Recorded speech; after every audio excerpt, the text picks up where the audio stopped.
네, 창세기, 오늘 말씀은 창세기 29장입니다. 창세기 29장. 야곱과 라헬의 만남과 야곱의 결혼이라는 제목입니다. 야곱이 그 브엘세바에서 아버지 집을 떠나서 이삭에게 보냄을 받아서 이제 바단 아람이라고 그러죠. 아람으로 가는 길이라는 뜻인데 하란까지 그 800m, 뭐 어떻게 900m 뭐 이렇게 되는데 800m가 아니라 800km니까 엄청 멀죠. 한 달 가까이를 뭐 빨리 가면 20일, 한 달 가까이를 이제 그것도 혼자 가니까 얼마나 불안하겠어요. 혼자 가니까 가고 싶어서 가는 것도 아니고 쫓겨가지고 피해서 어쨌든 그 길을 찾아가야 되는데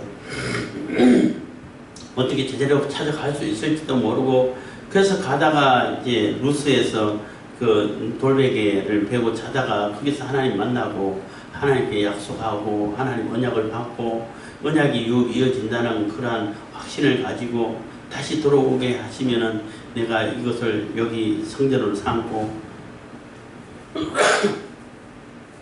11조를 드리겠습니다. 아버지 집에 돌아오게 하시면은 그래 어떤 분이 어차피 돌아오게 하실 거면 왜 보내냐는 거지. 어차피 돌아올 거면 왜 보내냐는 거예요. 돌아오면 안 보내고 거기서 그대로 있으면 더 낫는 거 아닌가 이렇게 하는데 갔다가 오는 동안에 야곱의 모습이 많이 변해 있죠. 성숙돼 있고 성화되어 있는 그런 모습을 보는 겁니다. 어쨌든 거의 하나님의 약속을 받았기 때문에 그래도 그나마 덜 불안하고 그래도 뭐 거의 한 달 걸려가지고 드디어 이제 그 하란 그 동네 여기에 있는 우물까지 도착한 거죠. 우물에 도착했을 때에 이삭의 아내를 구하기 위해서 그 아브라함의 늙은 종이 그 우물에 가가지고 리브가를 만난 거하고 야곱이 우물에 도착해갖고 라헬을 만난 거하고 어딘가 비슷한 그런 모습을 보는 거예요. 그래서 거기서 만나서 라헬을 만나고 라헬과 이렇게 또 이렇게 그 썸 타는 요즘 말하면 썸 탄다 그러죠. 그 연애 감정이 생기고 할 때에 뭐 이게 읽으면서 해도 하겠습니다만은 레아와 라헬이 있었는데 그 레아는 이렇게 시력도 부족하고 눈에 총기가 없어서 외부 활동하기는 굉장히 어려웠다라는 생각이 들어요. 그래서 주로 집안일만 주로 담당했을 것 같고 라헬은 성격도 활달하고 뭐 또 이렇게 생긴 것도 예쁘게 생겼지만은 성격이 활달해가지고 양을 치고 이렇게 다녀가지고 훨씬 더 야곱이 올 때 야곱도 주로 집안에서 주로 있었잖아요. 있었고 양 치기도 했지만은 그런 좀 내색적인 그런 모습이 있는데 외향적이고 좀 활달하고 하는 라헬을 보면은 뭐 생긴 것도 이쁜데 성격도 훨씬 매력적이겠죠. 그래서 훨씬 더 라헬을 사랑했는데 어쨌든 간에 이런 과정을 통해 가지고 하나님께서 보여주시는 것은 야곱이 아버지를 저기 형을 속여가지고 이렇게 동생인데 형이라고 속여가지고 저걸 받아놓고 심은 대로 거두는 모습을 보여줘요.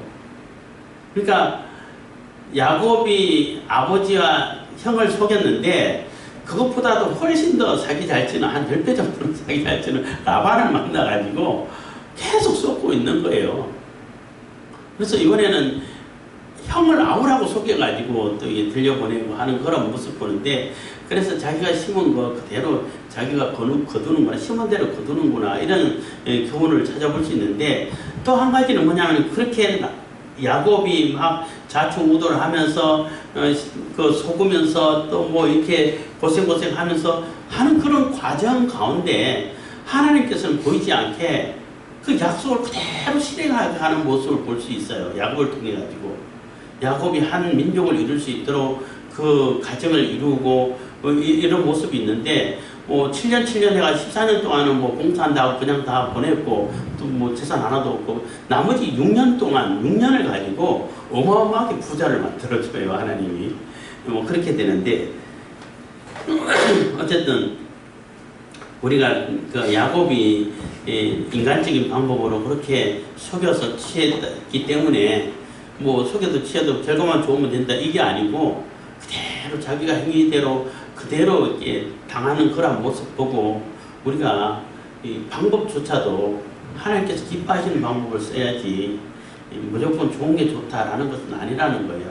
그렇지만 하나님은 하나님께서 계획하시고 또 섭리하시는 대로 그대로 이렇게 실행해가는 그런 모습을 볼 수 있는 거예요. 그러니까 인간의 모습하고는 별개로 그 악을 선용하신다고 그러잖아요. 그런 상황을 잘 활용해가지고 오히려 하나님의 뜻을 이루어가는 그런 모습을 본다는 거죠. 그래서 인간이 아무리 하나님을 거역하고 반대로 행하고 한다 하더라도 하나님께서 계획하신 것은 그대로 다 실행이 돼요. 아무리 못하게 방해해도 방해하는 그게 오히려 또 이렇게 역작용을 일으켜가지고 또 이렇게 긍정적으로 사용되는 그런 경우들이 많이 있어요. 찬송가 중에서도 이 풍랑 인하여 더 빨리 갑니다 하는 그런 가사가 있잖아요.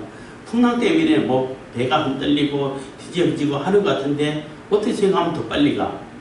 그런 모습이라고 볼 수 있는 겁니다. 29장 1절입니다. 야곱이 발행하여 동방의 사람 땅에 이르러. 그래서 드디어 이제 아람 메소포타미아 지역, 메소포타미아 지역이라 그러면은 저기 우르 지역만 메소포타미아 지역이라 한 게 아니고 하란까지, 그러니까 유브라데스 강하고 티그리스 강 그 사이 전 지역을 메소포타미아 지역이라고 말할 수 있는 겁니다. 어쨌든 거기까지 도착을 했다는 겁니다. 그래서 사실 하란은 가나안 땅 북쪽에 있는 거죠. 북쪽에 있지만은 이게 동쪽으로 북서쪽에 있는데, 북서쪽이라고 볼 수 있는 거, 하여튼 북쪽에 있는데 메소포타미아 지역이 저 동쪽까지 뻗쳐져 있기 때문에 동방의 땅이라고 말할 수 있는 겁니다. 그래서 야곱이 발행하여 동방의 사람 땅에 이르러 본즉 2절 들에 우물이 있고 그 곁에 양 세 떼가 누웠으니 이는 목자들이 그 우물에서 물을 양떼에게 먹임이라 큰 돌로 우물 아구를 덮었다가 3절 모든 떼가 모이면 그들이 우물 아구에서 돌을 옮기고 양에게 물을 먹이고는 여전히 우물 아구 그 자리에 돌을 덮더라. 그래서 우물가에 도착했는데 양들이 다 거기 모여가지고 그냥 누워 있는 거예요. 왜 하냐? 물론 거기서 물 먹이려고 기다리고 있는 중이죠. 그래서 오자마자 바로 물 먹이고 또 아직 해가 남아있으니까 풀 뜯기면 되는데 그렇게 안 한다는 거예요. 다 올 때 기다려가지고 다 오면 그때 한번 이제 돌을 옮겨가지고 물을 퍼가지고 이제 양에게 물 다 먹이고 그렇게 한다는 거죠. 그래서 야곱은 그게 좀 이해가 안 갔다는 겁니다. 4절입니다. 야곱이 그들에게 이르되 나의 형제여 어디로서뇨? 그들이 가로되 하란에서로라. 어디서 옵니까? 왔습니까? 나의 형제여 하고 굉장히 공손하게 물어보는 거죠.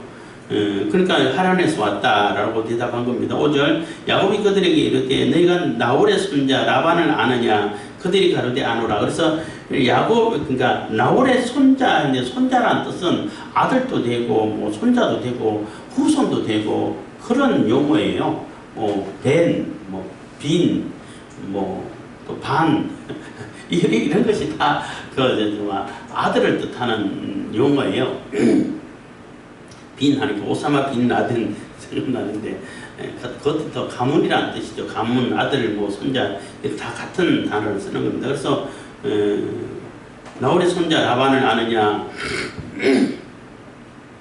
그 부데일 얘기는 안 나오죠. 부데일이라는 사람은 별로 그렇게 영향력을 많이 못 끼쳤던 것 같아요. 병약하지 않았을까 이런 생각도 합니다만은 6절입니다. 야곱이 그들에게 이르되 그가 평안하냐? 가로되 평안하니라. 그 딸 라헬이 지금 양을 몰고 오느라 그 자리냐고 평안을 물었고, 그러니까 잘 지낸다고, 집안 아주 잘 지낸다고 초기 라헬이 그 딸 라헬이 양을 몰고 지금 양과 함께 이쪽으로 물 먹이려고 오고 있다라고 가르쳐 준 거예요. 야곱이 가로되 해가 아직 높은즉 진성 모일 때가 아니니 양에게 물을 먹이고 가서 뜯기라. 그래서 야곱은 이해를 할 수 없는 거예요. 그냥 열고 물 먹이고 또 가서 풀 뜯기면 되지 않냐? 그러면 양들도 더 배부르고 더 잘 치지 않냐? 하니까 이 목사들은 안 그런다는 거예요. 8절입니다. 그들이 가로되 우리가 그리하지 못하겠노라. 때가 다 모이고 목자들이 우물 아구에서 돌을 옮겨야 우리가 양에게 물을 먹이느니라. 해서 안 된다. 다 모여가지고 목자들이 한 군데 모여가지고 모였을 때 그래서 돌을 우물 아구에서 옮겨야 물을 먹을 수 있다. 이렇게 얘기를 하는데 여기서도 그 목자들 중에 여성들이 좀 많이 있었지 않았을까 이런 생각도 들어요. 남자들만 모여 있으면은 뭐 남자들 두세 명이면은 그 돌을 옮길 수 있는데 한 사람으로 옮기기는 좀 어렵다고 하긴 하는데 어쨌든 간에 그 돌 무게가 있기 때문에 이 사람들은 어쨌든 다 모이면은 그래서 같이 공동생활을 하는 거죠. 같이 이렇게 옮겨서 물 먹이고 그리고 집으로 가고 하는데 아직 해가 중천에 떠 있는데 아직 많이 남아 있는데 그러면 너무나 시간 낭비가 되지 않냐는 거죠. 야곱이 볼 때는. 그래서 야곱이 양치는 데는 훨씬 더 이렇게 센스 있게 또 아주 이렇게 약사 빠르게 이렇게 양을 잘 쳤던 것 같아요. 그러니까 한 달 동안 있으면서 라반이 야, 너 좀 우리랑 같이 있으라 이렇게 되는 거거든.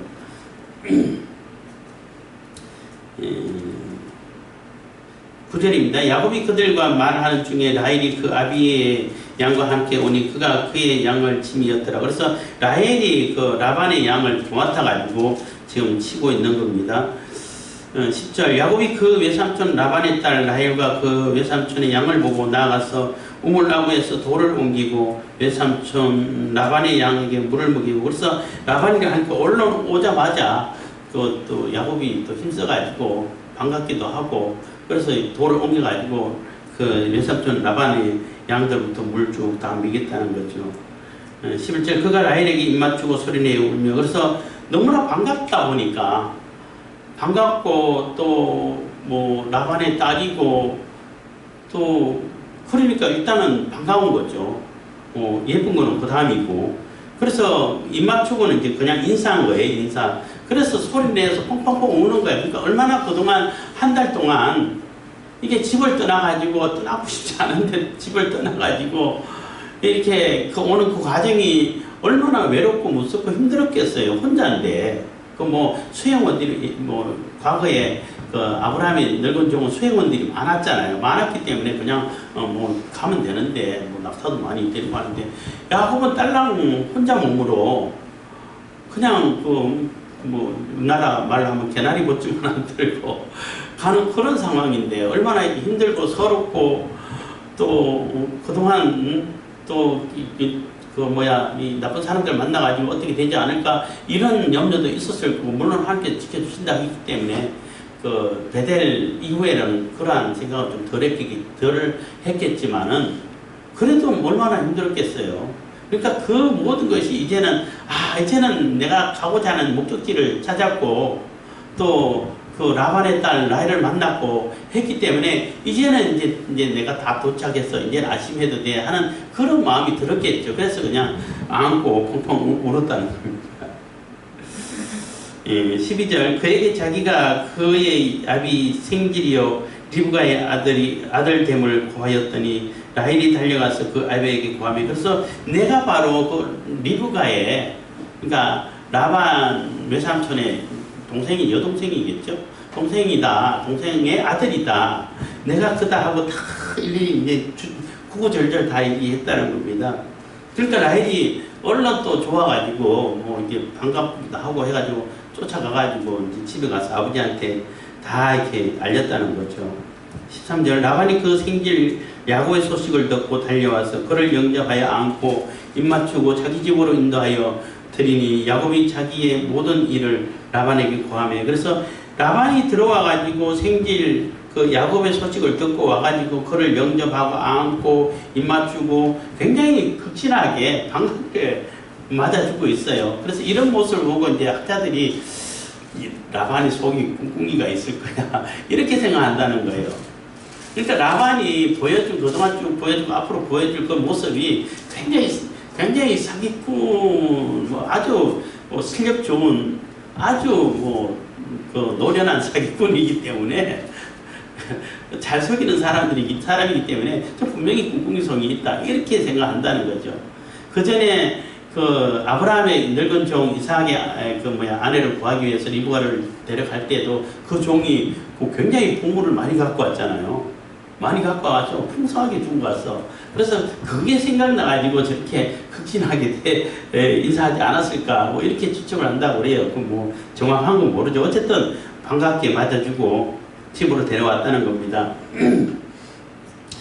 그래서 그동안 있었던 일, 야곱이 자기의 모든 일을 다 라반에게 구하고 다 얘기했다는 겁니다. 뭐 울면서 얘기했겠죠. 14절입니다. 라반이 가로되 너는 참으로 나의 고륙이로다 하였더라. 야곱이 한 달을 그와 함께 거했더니 그래서 너는 진짜 내 고륙이고 내 친족이고 한 가족이야. 이렇게 받아들이고 한 달 동안 머물렀는데 한 달 머무를 때 그냥 야곱이 무의도식 하지 않았어요. 그 라헬이 이쁘잖아. 이쁘고 성격도 활달하고 하니까 라헬하고 같이 다니면서 양을 쳤겠죠. 안 그러겠어요? 집에서 빈둥빈둥 하는 것보다 낫지. 그러니까 야곱이 있으니까 왜 이렇게 하면 더 양들에게 좋을 텐데 아까 우물에서 얘기했던 것처럼 굳이 다 모일 필요가 있냐. 힘센 사람 모였을 때 옮겨주고 물 먹이고 다시 닫아놓고 또 한 사람 또 모이면 그때 또 모여갖고 또 하기도 하고 그러면 되지. 뭐 그런다고 물이 없어지는 것도 아니고. 그래서 양을 치는데 훨씬 효과적으로 또 훨씬 더 양이 더 풀을 많이 뜯고 살찌고 이게 잘 생육할 수 있도록 이런 방법으로 쳤다는 거겠죠. 뭐 여기는 나오지 않았지만은 앞부분의 대화를 통해서 볼 때는 그러니까 라반이 야곱에게 이르되 15절입니다. 라반이 야곱에게 이르되 내가 비록 나의 생질이나 어찌 공으로 내 일만 하겠느냐 무엇이 내 보수겠느냐 내게 구하라. 그래서 라반이 볼 때도 저 녀석 지금 당장 너 이제 쉬었으니까 이제 집에 들어가 이렇게 해도 될 텐데 대부분 그렇게 하겠죠. 근데 보내고 싶지 않은 거야. 너무 일을 잘해. 양치는 일을 잘해. 그래서 야, 너 한 달 동안 지켜봤는데 일 너무 잘하는데 그 공짜로 일할 수는 없고 내가 이렇게 월급 주고 보수로 정하면은 그거 주겠다. 네 보수가 뭐냐라고 이렇게 거래를 제안하는 거죠. 16절 라반이 16절입니다. 라반이 두 딸이 있으니 형의 이름은 레아요 아우의 이름은 라헬이라. 그래서 두 딸이 있었다는 겁니다. 레아는 알력이 부족하고 라헬은 곱고 아름다우니. 그래서 알력이 부족하다는 얘기는 시력이 약하다. 그 정확한 번역하기가 좀 애매하고 어렵다고 얘기를 하긴 해요. 그 눈에 총이나 광택이 없고 또 좀 흐리멍텅한 이렇게 좀 나쁜 말로 하면은 동태 눈깔 이런 얘기 많이 하잖아요. 학교 선생님들이 수업하다가 애들이 다 좋을 거 허리멍텅하게 그냥 집중 안 하고 있으면은 그런 얘기 우리 국민학교라든지 중학교 이렇게 다닐 때 그런 얘기 많이 들었어요. 동태 눈깔 해가지고 그러고 앉았냐고 이렇게 얘기했는데 그것처럼 눈에 이게 힘이 없다는 거예요. 어떤 면으로 보면 눈이 곱고 좀 부드럽다 이런 걔도 해석하는 번역성이 있다고 그러는데 그것보다는 시력도 약하고 눈도 좀 흐리멍텅하고 좀 총기가 없어서 매력이 보여지지 않는다는 거죠. 눈도 굉장히 매력 포인트 중에 하나잖아요. 그러다 보니까 밖으로 나가가지고 일하기가 어렵겠죠. 그런 시력 가지고는. 그러니까 이제 라헬이 이제 주로 도맡아하고 라헬은 활달하고 또 빨리빨리 하고 또 이쁘기도 하고 이러니까 주로 야곱은 같이 양치고 하니까 같이 집으로 다니다 보니까 썸 당연히 생기겠죠. 연애 감정이 생긴다는 거죠. 네, 그렇게 그런 모습이 있었는데 18절 야곱이 라헬을 연애함으로 대답하되 내가 외삼촌의 작은 딸 라헬을 위하여 외삼촌에게 7년을 봉사하리이다. 그래서 라헬이 너무 예쁘고 성격도 맞고 잘 이렇게 맞으니까 얘가 내 아내를 됐으면 좋겠다. 그때는 주도권이 다 아버지에게 있기 때문에 라헬을 내가 아내를 주라. 내가 대신에 7년을 봉사하겠다. 그래서 7년을 봉사한다고 하는 얘기가 이게 적은 품삯이 아닌 거예요. 굉장히 많은 것을 주는 거라는 거죠. 예를 들어 가지고 그쪽에는 중동이라든지 이런 데는 지금도 결혼하면 결혼지참금이라는 게 있어요. 있어도 몇 억까지는 안 가져가죠. 몇 천만, 1천만 원 아니면 2천만 원 이렇게만 줘도 충분한데, 이게 7년이라고 그러면 생각을 해보세요. 한 달에, 그러니까 그 품삯 하루 일당이 10만 원, 하루 일당 하지 말고 한 달에 월급이 100만 원 하면은 얼마? 7천만 원 넘게 되겠죠. 응? 7,200, 8,400 되나? 이렇게 되겠고, 근데 100만 원만 되겠어요. 한 달 월급이. 요즘으로 따진다면 요즘 100만 원과 못 살죠. 보통 200만 원 정도 잡아야 되고, 보통 그래도 좀 제대로 하면 300만 원 정도 되는데, 그 양치는 일이고 임태하는데 200만 원, 300만 원 한다면은 억 단위가 넘어간다고. 굉장히, 그러니까 라헬을 이뻐하고 연애하다 보니까 내가 이만큼 드리겠습니다 하고 제시를 하는 거예요. 그러니까 라반이 얼마나 속으로 좋았겠어요. 딸 팔아가지고 아주 충분히 일도 잘하는, 그리고 야곱이 일할 때에 설렁설렁 했겠어요. 최선을 다해서 했겠지. 설렁설렁 하면 너 오늘 일단 깐다 이렇게 하면 안 되니까. 그래서 이제 7년을 봉사하리다 하니까 라반이 가로되 그를 내게 주는 것이 타인에게 주는 것보다 나으니 나와 함께 있어. 그래서 어차피 네게 씹어내는 게 좋아 하고, 라반도 아주 괴로하게 사람들의 맞는 거 이렇게, 그러니까 코에 거는 코걸이, 귀에 거는 귀걸이처럼 이런 식으로 대답을 잘하고 잘 속인다는 거죠. 그래서 20절, 야곱이 라헬을 위하여 7년 동안 라반을 봉사하였으나 그를 연애하는 까닭에 7년을 수일같이 여겼더라. 그래서 라헬을 연애하다 보니까 같이 양치도 다니고 하니까 7년은 하루같이 금방 지나가게 됐다는 거죠. 그렇지만은 7년은 짧은 시간이 아니죠. 굉장히 지참금으로서는 충분한 보상이 되고 하는 거죠.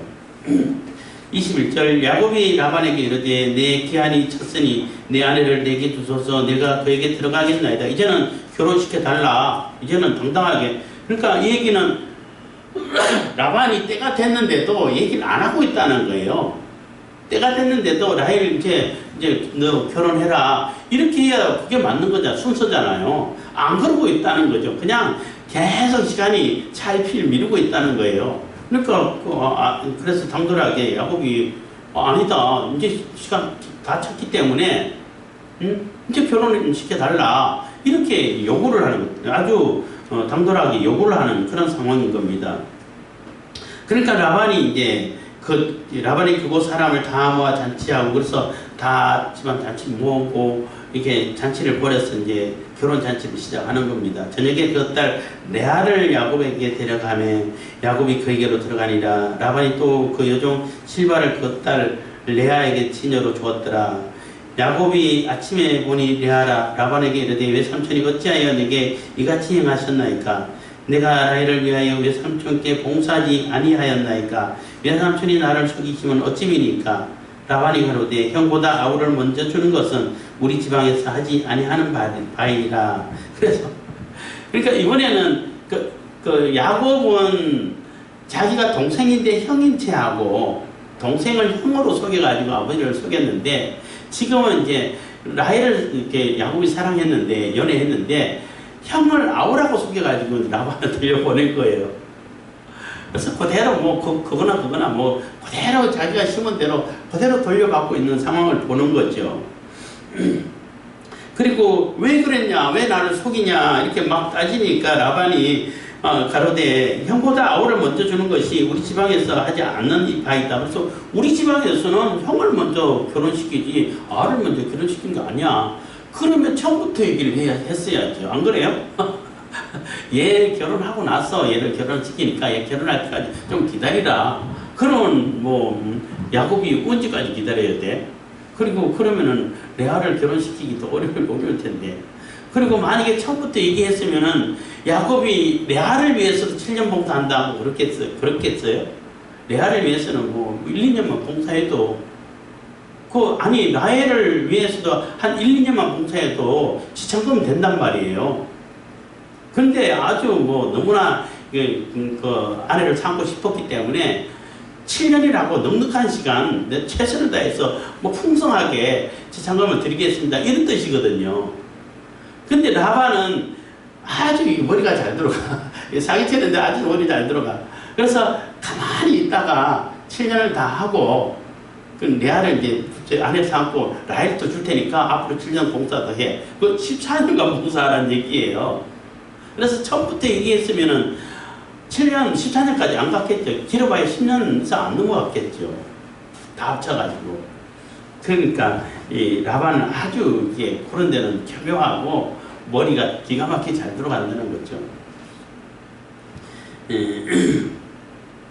그래서 라반이 가로되 형보다 아우를 먼저 주는 것은 우리 지방에서 하지 아니하는 바이라. 이를 위하여 7일을 채우라. 우리가 그도 네게 주리니 네가 그를 위하여 또 7년을 내게 봉사할지니라. 또 7년을 봉사해. 그러니까 얼마나 사기를 잘 치냐는 거죠. 그 14년 동안 품상 안 주고 일을 부려먹을 수 있다는 거지. 그러니까 라반이 훨씬 고단수예요. 야곱보다는 야곱 머리 훨씬 머리 위에 있다는 겁니다. 그래서 7년을 봉사하고 야곱이 그대로 하여 그로 7일을 채우며 라반이 딸 라헬도 그에게 아내로 주고 그래서 7년을 채우고 라헬로 해서 또 7일을 잔치를 하고 했다는 겁니다. 어쨌든 간에 한꺼번에 이제 둘을 이제 아내로 얻은 거죠. 29절 라반이 또 그 여종 빌하를 그 딸 라헬에게 줘 시녀가 되게 하며 야곱이 또한 라헬에게로 들어갔고 그가 레아보다 라헬을 더 사랑하고 다시 7년을 라반에게 봉사하였더라. 그래서 다시 이제는 꼼짝없이 7년을 해야 되는 거죠. 라헬을 얻으려고 하면은. 그래서 다시 7년을 봉사해서 14년간 봉사하는 장면이 나옵니다. 그러면서 그 14년을 지내는 동안에 그 자녀를 얻는 그런 상황을 이제 31절부터 얘기하고 있는 것인데 31절입니다. 여호와께서 레아에게 총이 없음을 보시고 그의 태를 여었으나 라헬은 무자였더라. 그래서 레아가 사랑을 못 받아요. 라헬을 너무 사랑하다 보니까 레아는 그냥 의무적인 남편 역할만 하는 거예요. 그러니까 그런 대접을 받는 레아는 얼마나 속상하겠어요. 얼마나 실망하고 속상하고 슬프고 이러겠어요. 그러니까 하나님께서 그거를 불쌍히 여기셔가지고 대신에 아들을 풍풍풍 수풍수풍 낳게 해주는 거예요. 아들을 많이 주시는 거예요.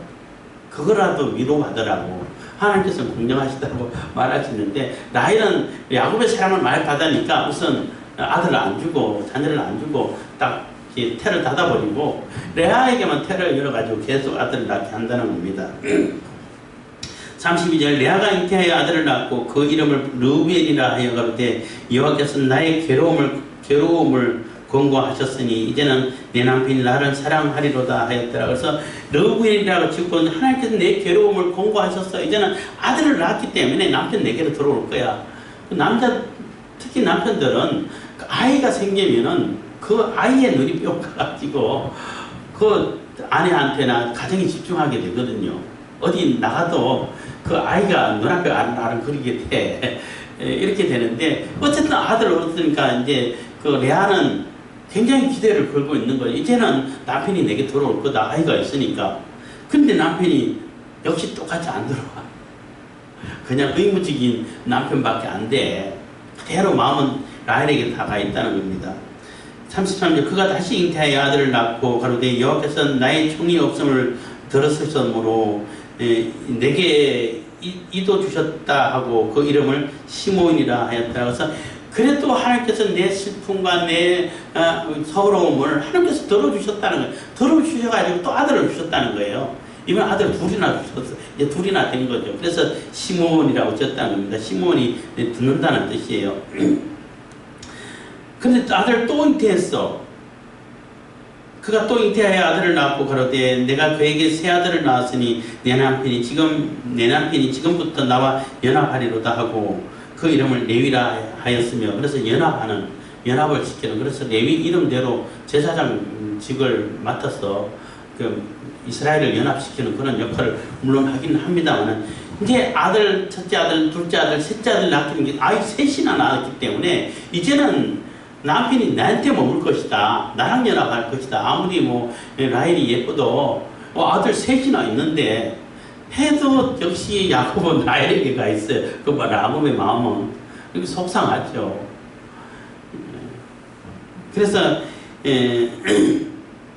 35절입니다. 그가 또 잉태하여 아들을 낳고 가로되 내가 이제는 여호와를 찬송하리로다 하고 이로 인하여 그가 그 이름을 유다라 하였고 그의 생산이 멈추었더라. 그래서 그 남편만 바라보고 남편이 내게 오기를 간절히 소망함으로 인하여 아들을 함께 주셔서 감사하고, 이제는 남편 돌아올 거야, 둘 돌아올 거야, 셋 나가고 이제는 나와 함께 같이 지낼까 했는데도 안 와. 그런데 넷째 아들 나가지고 이제는 남편에게 내가 시선을 돌리는 게 아니라 여호와 하나님께 시선을 돌리겠다는 거예요. 그러니까 레아가 그 과정을 통해 가지고 한 단계 성숙하는 모습을 보는 거죠. 남편 이제 포기 오든지 말든지, 물론 그런 뜻은 아니지만은 남편에게 오로지 목매고 남편만 바라보고 있었다가 아이들을 셋 낳아도 안 돌아오는 남편을 보고 이제 남편에게 대한 집착을 내려놓겠다는 거예요. 오로지 그 집착을 하나님을 바라보겠다는 거예요. 여호와 하나님을 바라보고 여호와 하나님께 내 모든 것을 맡기고 또 인생을 맡기겠다는 것입니다. 그래서 유다라고 하나님, 여호와 하나님을 찬송하겠습니다, 하나님만 바라보겠습니다 하는 그런 뜻으로 유다라고 이름을 지었다는 거죠. 그래서 그 유다 지파를 통해 가지고 다윗이 나오고 메시아가 탄생되는 그러한 결과를 가져왔다는 것입니다. 그래서 그러고 나서 하나님을 바라보고 하나님께로 마음이 향해져 있는 그 상황을 보고 이제는 일단 다시 생산을 멈추게 해서 하나님께서는 레아를 하나님께로 돌리는 그런 모습을 보게 되죠. 근데 아직까지 이제 그 야곱은 라헬에게만 이렇게 그 마음이 가 있죠. 그러니까 야곱의 입장에서도 라헬에게 마음이 갈 수밖에 없는 것은, 아니 라헬도 애를 좀 숨풍숨풍 놓으면은 그래도 이제는 대세가 같이 또 살펴볼 수 있을 것 같은데 얘는 애를 못 낳아. 얼마나 소망했겠어요, 아이를 가지고 싶은 마음이. 그래서 라헬이 나중에는 뭐 나 애 좀 낳게 해달라, 안 나오면 내 죽겠다, 그러니까 내가 무슨 하나님이냐 이렇게 판단하기도 했는데, 이런 과정, 그러니까 서로 그 자녀 낳는 경쟁을 하고 서로 질투하고, 이게 인간이 사는 모습이잖아요. 인간이 사는 모습인데 그 다른 일반 사람들하고 모습하고는 별 다르지가 않아. 똑같은 모습인데 그런 가운데 야곱도 잘 알지 못하고 사람들이 잘 알지 못하는 가운데 하나님께서 계획하신 그 계획이 그대로 적용되고 진행되고 있다는 것을 볼 수 있는 거예요. 야곱을 통해서 이스라엘이라는 나라가 탄생되는 그런 모습을 보고 있는 거죠. 그렇기 때문에 여기가 아주 그 상세하게 기록해주고 있다는 것입니다. 그래서 드디어 이제 야곱은 아내를 한꺼번에 둘이나 얻어가지고, 또 얻어서 또 하나는 열심히 아주 뭐 집중해서 사랑하고, 한 사람은 보는 동 마는 동 의무적인 남편으로만 하고 하다 보니까 서로 경쟁이 돼가지고 아들이 자꾸 더 많이 태어나는 이런 상황을 보는 거죠. 그래서 그것을 활용해가지고 악을 선용한다고 그러죠. 그런 그 인간적인 그런 모습을 통해서라도 하나님은 하나님의 계획을 차질 없이 그대로 진행시켜가는, 그러니까 이스라엘의 민족의 형성에 태동이 되는 그런 아이가 태어나는 모습들을 보고 있다는 겁니다. 그래서 우리가 우리 삶을 살아가는 데 있어서도 우리는 우리의 삶을 열심히 살면 되는 거예요. 내게 주어진 그 사명을 열심히 감당하면 돼요. 예수님이 내일 오신다 하더라도 오늘 열심히 해야 돼. 내일 예수님이 오신다고 했기 때문에 오늘 그냥 아무것도 안 해도 돼. 그러면은 오히려 책망받아요. 그래서 시한부 종말론자들이 잘못 가르치는 것이 몇월 며칠 온다고 했으니까 이제 그날 오니까 뭐 학교도 갈 필요 없다, 다 뭐 전세금 뭐 재산 필요 없다, 그러면 안 돼. 내게 맡겨진 일, 예수님이 당장 오늘 오신다 하더라도 오시기 전까지 내가 하고 있는 일을 열심히 하고 있어야 되는 거예요. 밭을 갈 사람은 열심히 밭을 갈아야 되고, 맷돌을 돌릴 사람은 맷돌을 돌려야 되고, 또 이제 피곤해서 잠자리에 누웠으면 자고 있어야 되고, 일상생활을 그대로 유지시켜 가야 된다는 거예요. 그럴 때 그 일상생활을 유지시켜 가는 가운데 하나님께서는 하나님의 계획하신 바를 그대로 하나님께서 이루어 가신다는 거예요. 사람이 못 이루어도, 하나님이 안 이루어도 하나님께서 하나님 계획을 그대로 이루어 가신다는 거예요. 그래서 야곱을 통해서 그것을 알아볼 수 있게 된다는 것입니다. 기도하겠습니다. 사랑해 주시는 감사합니다.